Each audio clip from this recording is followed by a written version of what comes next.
We go to China from time to time and we train leaders. And this time we brought up 22 leaders from the Hunan province, and they rode 13 hours on a train to get to a hotel that they came up 2 by 2 in these elevators so as to not draw any attention. And then they got to a hotel room, a little apartment room. It's only about 700 square feet. In the little living room, no air conditioning, hardwood floor, 22 sat there. I came in, and when you teach in China, you start at 8 in the morning and you don't get done till 5 at night. You teach the whole day. They were sitting there, all 22 of them, and I looked around and I said, now, if we get caught, what will happen to me? They said, oh, you'll get deported in 24 hours and we'll go to prison for 3 years. I said, you're kidding. How many of you have been in prison for your faith? Out of 22, 18 raised their hands. I thought, no way. I had 15 Bibles and I passed them out. Obviously, 7 didn't get them. And I said, let's turn to 2 Peter chapter 1 and we're going to read it. And just then, one lady handed hers to somebody next to her. And I thought, interesting. And as we started reading it, I understood why she gave it away. She had memorized the whole thing. She just recited the whole chapter.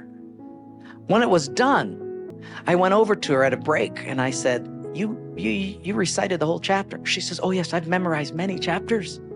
I said, where did you memorize many chapters? She said, in prison. I said, you have much time in prison. So I said, but don't they confiscate the Bible? She said, yes. So people bring in scriptures written on pieces of paper and they bring it in.